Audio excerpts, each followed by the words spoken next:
Today we're going to talk about SPI modes because when I was a beginner, that's the thing that troubles me most. And when I start using the SPI protocol in microcontroller design, if two devices are not talking in the same mode, then they're not talking to each other. They cannot understand each other. So what mode does is actually specify two variables for the clock. One is the clock polarity, the other one is the phase. And let's take a look at them one at a time. First, we take a look at the polarity. Polarity of 0, let's look at the graph, the top graph, and the slant line. The slant line is like a ready signal, start signal. So it's active low. So when it turns low, the transaction begins, the data transfer begins. So polarity basically specifies the idle state. So basically, if you have polarity of 0, that signal is active low or active high, but in the idle state, it's going to be 0.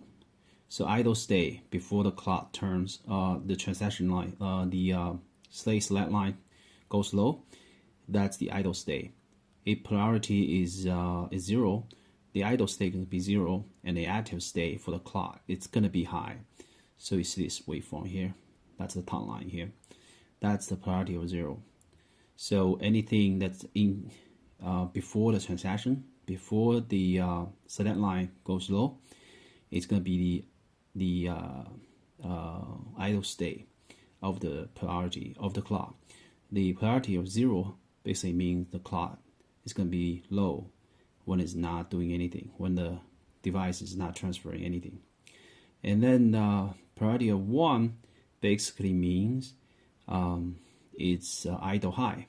So in the idle state, when the slant line toggles low, before it toggles low, the clock is going to be 1. So these two clocks are pretty much inverted.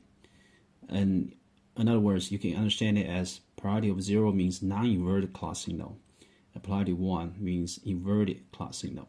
Okay, but an easier way to memorize all this is that idle clock polarity specifies the idle state for the clock.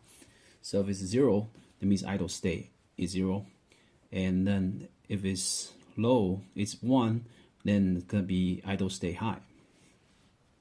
Next variable we're talking about, we're going to see is the clock phase.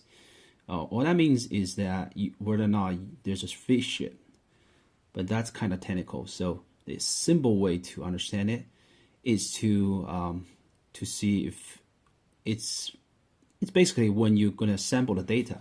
So a simple way to understand it is that whether or not you're going to skip the first clock edge. A phase shift. When we see a sine wave or cosine wave, so you see this, and you understand that there's a clock shift of cosine and sine. All right, so clock phase, the way to understand it, the easy way that I can think of to understand it is actually specifying whether or not to skip a clock edge when it comes to data sampling. So a phase of 0 means you don't skip anything. So basically when the slant line goes low, you sample data on the very first edge. Okay, and then next cycle you sample again. So next period sample again like this. If it's 1, then you skip the first edge, okay? Then you sample on the following edge. So in this case, both are polarity of 0, so they're basically idle low. But then the first one is phase of 0, means you don't skip anything, so you sample on the very first edge, and then phase 1 means you don't sample on the first edge, you sample on the following edge. Okay, that's what it does. Clock phase specifies whether or not you skip the very first edge, basically. Okay, with this in mind, we can take a look at the complete graph here.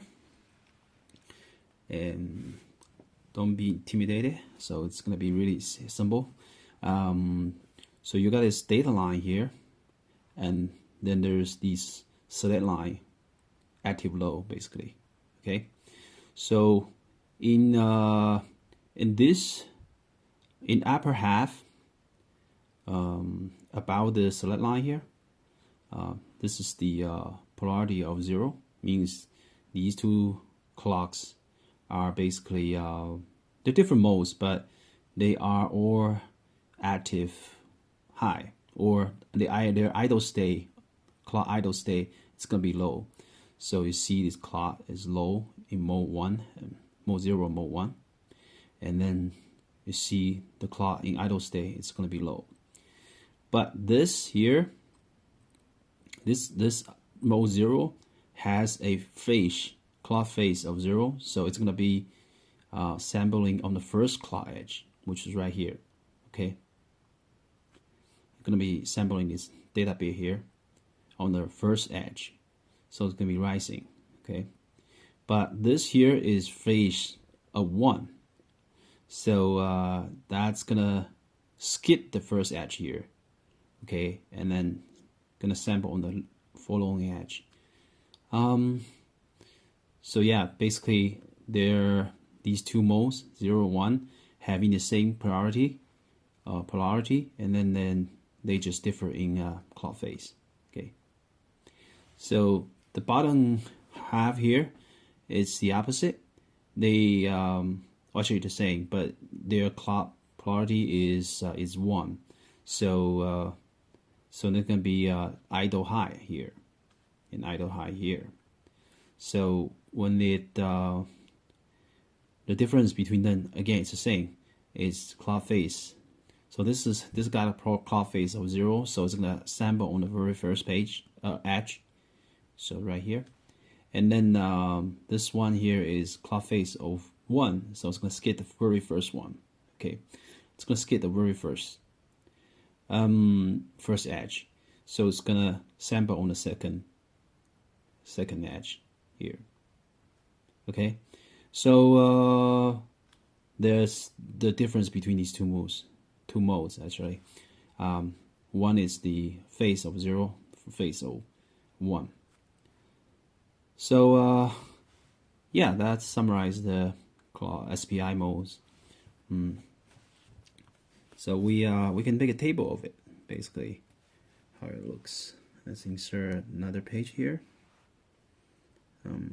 page after, and then so if you got this whole table here, you can do using these two variables, we can just draw out the table.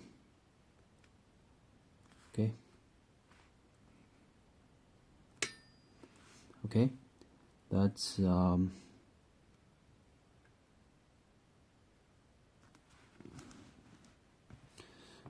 clock polarity, clock phase. So you have right here,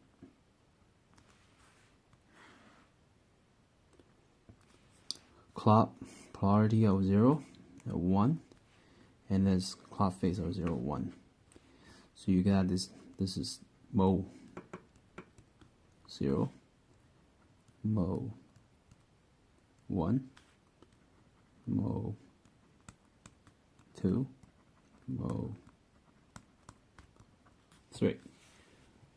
That's how the modes come to be, basically. So next time when you see a project, when you see a chip, you understand when it says which mode it's which. You can just understand immediately what that means. That basically summarize the whole thing. So to recap, clock polarity specifies the idle state of clock signal. The clock phase determines whether or not you skip the first edge. Okay, you skip the first edge. Phase of 0 means you don't skip the first edge. you just sample right on the first edge. Cloth of basically cloth phase of 1, you skip the first edge here, you go to the second edge, and that's where you sample the data. Okay, basically that's the whole thing.